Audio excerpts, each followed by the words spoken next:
వీటిని 10 నెలల్లో పూర్తి చేస్తాం.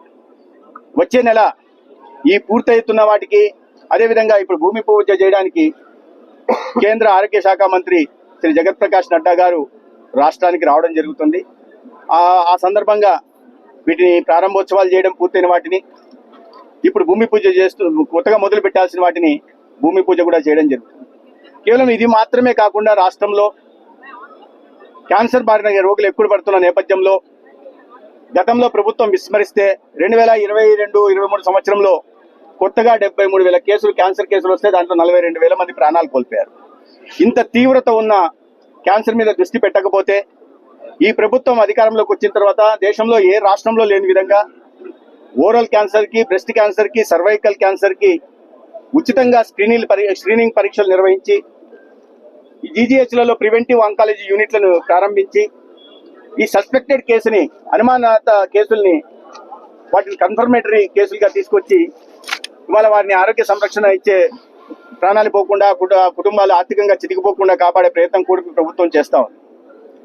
అయితే దానికి అనుగుణంగా నాణ్యమైన క్యాన్సర్ హాస్పిటళ్లు లేకపోవడంతో వాటిని దృష్టి పెట్టుకున్న సంవత్సరం కాలంలోనే ఎప్పుడో 2018లో కేంద్ర ప్రభుత్వం 120 కోట్లతో మంజూరు చేసిన స్టేట్ క్యాన్సర్ సెంటర్ ని కర్నూలులో వీళ్ళు పూర్తిగా నిర్మించకుండా వదిలేస్తే ఈ సంవత్సర కాలంలోనే దాన్ని పూర్తి చేశారు. ఇది కాకుండా విశాఖపట్నం కేజీహెచ్ లో కూడా ఒక కాంప్రహెన్సివ్ క్యాన్సర్ సెంటర్ ని మొదలు పెట్టాం. కాకినాడలో కూడా ఒక కాంప్రహెన్సివ్ క్యాన్సర్ సెంటర్ ని వచ్చే సంవత్సరం మొదలు పెడుతున్నాం.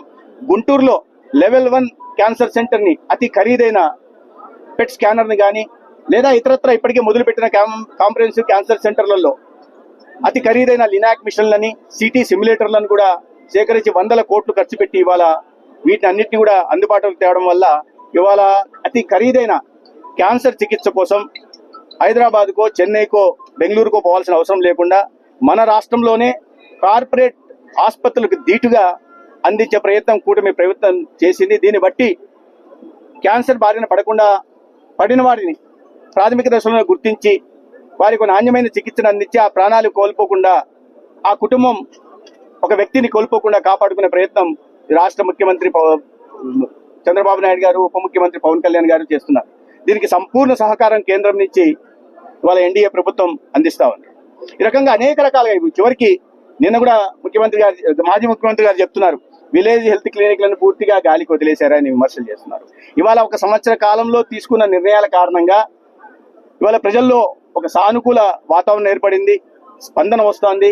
గతంలో కన్నా ఇవాళ ప్రభుత్వ ఆసుపత్రులకి వస్తున్న వారి సంఖ్య పెరుగుతా ఉంది, ఐపీ సంఖ్య పెరుగుతా ఉంది. దాదాపు వారి గతంలో ఊకదంపుడు ఉపన్యాసాలు ఇచ్చి జీరో వేకెన్సీ పాలసీ, ఎక్కడ ఖాళీలు లేవంటే మీకు అందరికీ తెలుసు, ఇక్కడ ఎలా ఉన్నాయో పత్రికా మిత్రులు అందరికీ తెలుసు ఎలా ఉండిందో.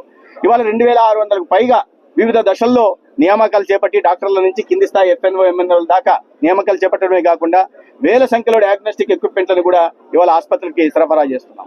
అదేవిధంగా పెద్ద స్థాయిలో ప్రమోషన్లు కూడా చేపట్టి ఇవాళ వారికి కోరుకున్న చోటికి పంపించి ఎక్కడైతే కొరతలు ఉన్నాయో, గ్యాప్స్ ఉన్నాయో, డాక్టర్ల కొరత ఉందో అక్కడికి కూడా డాక్టర్లను పంపించే ప్రయత్నం చేసి తద్వారా ఒక ఆరోగ్య సంరక్షణ మా ప్రాథమిక బాధ్యత అని సమాజానికి చెప్పే ప్రయత్నం చేస్తున్నాం. ఇవన్నీ కాకుండా దేశంలో ఎక్కడా లేని విధంగా రాష్ట్రంలో కూడా ఏనాడు కనివిని ఎరుగని రీతిలో మొన్ననే చూసే కేబినెట్ ఆమోదం కూడా పొందింది. 25 లక్షల దాకా 1,43,00,000 కుటుంబాలకి 1,43,00,000 కుటుంబాలకి ఉచితంగా 25 లక్షల దాకా కూడా ఉచిత సేవని, అతి ఖరీదైన వైద్య సేవను కూడా అందించడానికి ప్రభుత్వం ఆమోదం తెలిపింది. అదే సమయంలో 20 లక్షల కుటుంబాలకి, ఈ మధ్యతరగతి కుటుంబాలకు కూడా వారిని కూడా పరిగణలోకి తీసుకుని వారికి 2.5 లక్షల దాకా ప్రీమియం చెల్లించి ఉచితంగా సహాయం అందించడం, జర్నలిస్టు సోదరులను కూడా పరిగణలోకి తీసుకుని 30,000, 40,000 ఎంతమంది ఉన్నారో అక్రిడేషన్ బట్టి వారికి కూడా 2.5 లక్షల దాకా రాష్ట్ర ప్రభుత్వమే ప్రీమియం చెల్లించే దిశగా కూడా ప్రయత్నాలు చేస్తూ ఉంది. ఈ రకంగా ఇన్ని రకాల చర్యలు చేపడుతుంటే జీర్ణించుకోలేని మాజీ ముఖ్యమంత్రి గతంలో మీరు చూశారు 2019లో గతంలో ఎన్డీఏ ప్రభుత్వం ఉన్నప్పుడు చంద్రబాబు నాయుడు గారి హయాంలో రాయచోటికి ఈ ఏరియా హాస్పిటల్ 50 పడకల నుంచి 100 పడకలు చేస్తే దాన్ని పూర్తి చేయడానికి 50 పడకల అప్గ్రేడేషన్ ని పూర్తి చేయడానికి 5 సంవత్సరాలు తీసుకొని మొన్న ఎన్నికల ముందు ప్రారంభం చేశారు. 5 సంవత్సరాలు నిధులు మంజూరైన దాన్ని పూర్తి చేయడానికి వాళ్ళు తీసుకున్నా అంటే గతంలో ఇక్కడ అధికారంలో ఉన్న పార్టీకి కానీ లేదా ఇక్కడ అధికారం చెలాయించిన ప్రజాప్రతినిధులకు కానీ ఈ ప్రాంత ప్రజల మీద వారి వైద్య సేవలు అందించే విషయం మీద ఏమాత్రం చిత్తశుద్ధి ఉందో మనం అర్థం చేసుకోవాల్సింది. ఒక సంవత్సరం కాలేదు, ఒక 50 పడకల ఆసుపత్రిని తీసుకురాగలేదు. రాబోయే 10 నెలల్లో నేను చెప్పిపోతున్నా, 10 నెలల నుంచి సంవత్సరం లోపల ఈ పూర్తి 45,000 SFT దీన్ని కూడా పూర్తి చేసి ఇవాళ రాంప్రసాద్ రెడ్డి గారికి ఈ ప్రాంత ప్రజల మీద, రాయచోటి నియోజకవర్గ ప్రజల మీద ప్రయత్నం